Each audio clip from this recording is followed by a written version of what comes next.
Human beings are herd animals that live in patterns, and success and failure leaves clues. It's as simple as that. So if you think people get really excited that we sit in condos with iPads and scribble on an iPad and how fancy we are. 40,000 years ago in the Paleolithic era, we were scribbling on the original Instagram when we were scribbling on a cave wall doing exactly the same thing. Human beings are herd animals that live in patterns, and those patterns are normally defined by your culture, your conditioning, and your circumstances. But back to your point, how did I get into human intelligence? I started observing them. Because for some reason I was given this giftedness from the get-go, where my obsession and my passion, and you know this, Shannon, from conversations we've had many years ago now, my number one philosophy in life is to help people reach beyond themselves, because it was why I was created. Help people reach beyond themselves. Yeah. That's beautiful. And my number one suggestion to everyone listening: stop thinking of AI as tech and start thinking of it as a coexistent partner of you. Yeah, that's pretty incredible. Pretty incredible. The hardest thing for humankind to do is to sit quietly in a room alone. Yeah. So what do we do with the worst prisoners? We put them in solitary confinement. Why? Because the human psyche, the human psychology, the human physicality, the human emotion and spirit, the mind, body and soul can't stand being isolated, because it's not the way we were created. Mm-hmm. That's so deep, I don't even know what to say next, Stephen. What if everything you thought about human behavior was only half the story?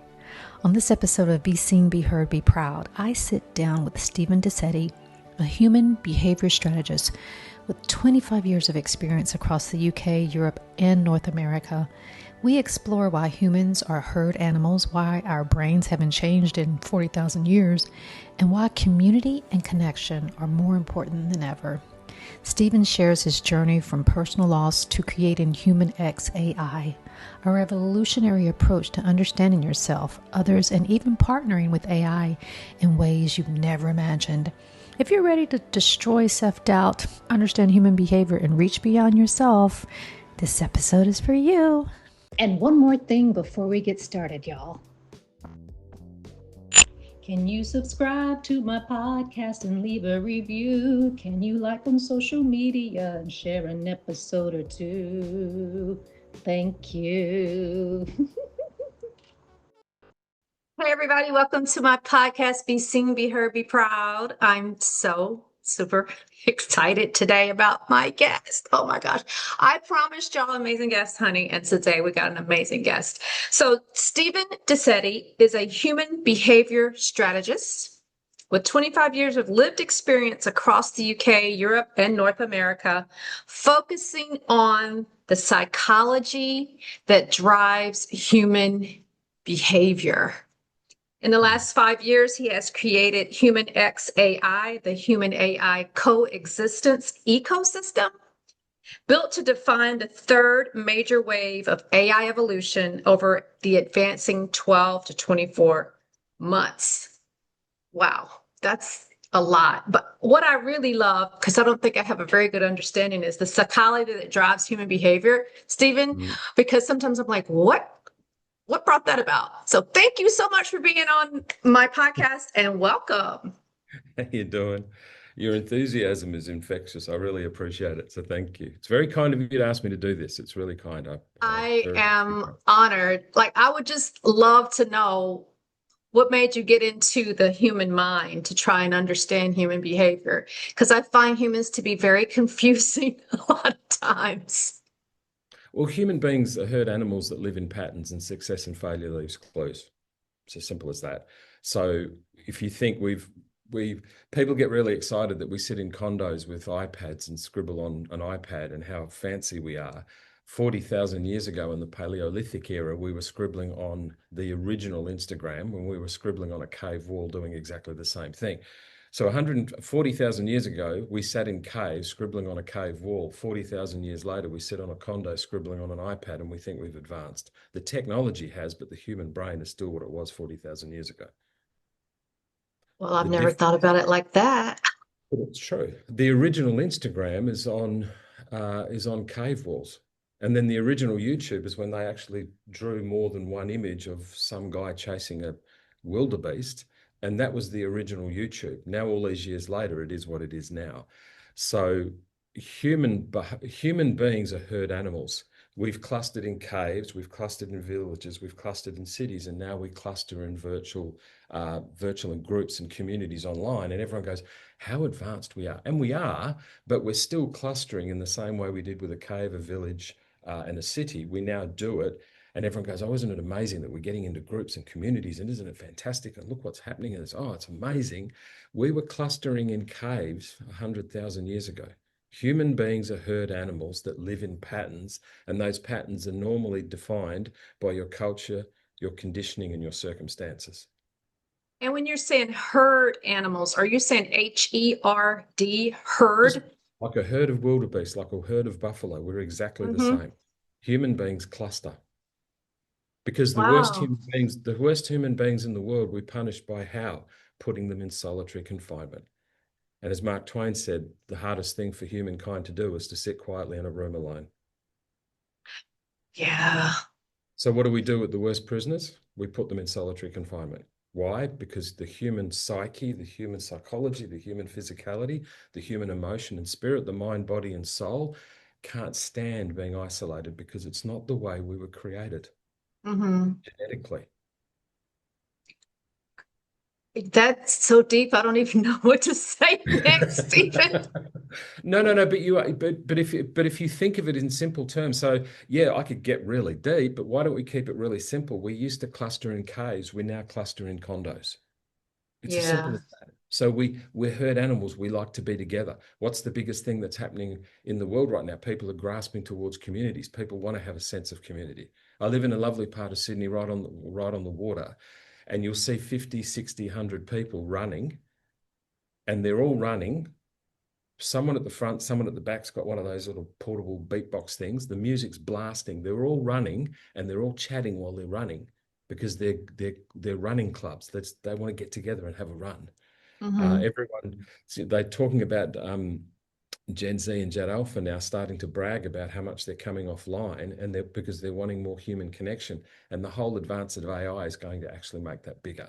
But back to your point, how did I get into human intelligence? I started observing them. Because for some reason, I was given this giftedness from the get-go where my obsession and my passion, and you know this, Shannon, from conversations we've had many years ago now, my number one philosophy in life is to help people reach beyond themselves, because it was why I was created. Help people reach beyond themselves. Yeah. And that's beautiful. But normally to reach beyond yourself is to do something as simple as find yourself. It's not reach beyond yourself from where you are now. Stop long enough to be present to who you are, because most people don't know, because they spend most of their time trying to get someone else to validate them. And the ones who never did that through human history, Dr. King, Gandhi, Steve Jobs, we call them not influencers, we call them icons, because they were totally focused on the welfare of others. And everyone goes, oh, they're amazing. They're amazing because their focus was on others based on their presence to themselves. And most people, I think we're put on the planet for others. That's, my personal beliefs. Couldn't agree more. Couldn't agree more. I'm not being rude. I just want to show you something. Right on the bottom of my website. Making you reach, beyond yourself is why I was created. Oh, yes. And the context of that, everyone, in 1998, I went to England, I basically walked out of a sales and marketing career, walked into England. This is part of where the human intelligence things came from. So in 1998, walked out of Australia, didn't want to do sales and marketing anymore. I was just about to turn 30 and I was bored with it. So I thought it was a really clever thing to walk out of Australia, away from what family I had, away from friends, away from everything I'd ever known in the one city I'd lived in, walked into England without any IT project or project management experience or qualifications, and without any security clearance, and walk into England and say, could I have a job in IT and project management? And I got thrown out of every interview for a year because I had nothing that they wanted. And the very first book I wrote, The Advance of Smart, quite a few years later, was about how did I market myself in a market that didn't want me? But my mantra on the plane, I remember speaking to an air steward on the plane, and I just said these words to him. There's 65 million people in the UK, and I'm really good with people. How could I possibly fail? And that was my foundation. My foundation wasn't getting sponsored to go over. My company didn't send me there to relocate. I walked in at nearly 30, no experience, no qualifications, no security clearance. It was like arriving at Heathrow without a passport and wondering why they wouldn't let me in. That's exactly what happened. But a couple of years later, a year later, I got a job. A couple of years after that, I became a contractor and started running my own business. And then in 2006, 2005, in the middle of the London bombings, I happened to be working on a contract for the London Underground. 4 days later, I was in Washington, D.C., being seconded to work for Homeland Security on border protection and counterterrorism. And I'm wandering around saying to the American guys, don't tell anyone I'm just an insurance Johnny from Perth. I lost my wife in that period, and during the day, everything was about the IQ of technology and how do we keep people that are on watch lists off planes? How do we stop blowing people up and flying into buildings? And then in the evening, I'd sit down and emotionally try and work out what the hell happened. Mm-hmm. And that friction between EQ and IQ started the process of me understanding how am I going to get through the journey of during the day being so IQ savvy and in the evening be confronted by my emotions. And I started designing the elements of human X, which are the 4 intellects that run the 3 areas of your life that empower the 5 components that make us human. And that's where Human X started from. I was working on a project where the mantra of the project was, and it was £1 million a year, so it was a lot of money, and this is going back to early 2000s. We were working on a project, and the mantra of the project was, if someone on a watch list gets on a plane and flies into a building, every one of the 300 people in this project globally just created an orphan. So what happened is business analysts and technical architects and people who were just used to doing banking systems or doing technology programs, all of a sudden they heard about my personal circumstance. They go, Steve, how are you processing all of this? I've never worked on a project, but if I get the business analysts, my business analyst hat is to, when people walk into an airport, check in and then go all the way through to get on the plane, I've got to map that so a technologist can build architecture to build a computer system. What if I get something wrong and someone on a watch list gets through because I got something wrong? How are you dealing with this emotionally? And people started coming and asking me those types of questions. And I started to think, okay, I never got remarried. I never had children. Every time I met anyone that remotely reminded me of Lorraine, that's all I ever saw. So I thought, what am I supposed to do 5 years from now on date night when my new wife or partner says, why do you love me? Because you look like Lorraine. And I decided, why have I got this fascination with humans? Why do I want to make a difference in every human being that comes near me? Maybe I've been given a gift to be able to help people reach beyond themselves. And then along comes AI. Yeah. And it sure did come along, and you either get along with it or you get behind, because there's so much of that people don't understand, me included, but you have a very good grasp of it. Well, that was the background to your opening question. Where did you get into the human intelligence stuff? Where did you get into this whole psychology of human behavior? I did it because I had to work out how to do it myself. And no disrespect to those people who get to a situation where they lose a partner and they go and replace them. That's fine. And not replace, but they go and move into another relationship. I didn't.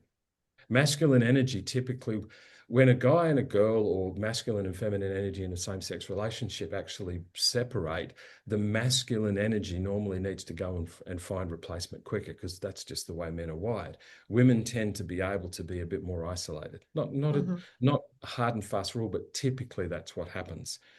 It doesn't mean that it's easy for the ladies to get over it or the feminine energy to get over it. I'm not saying that.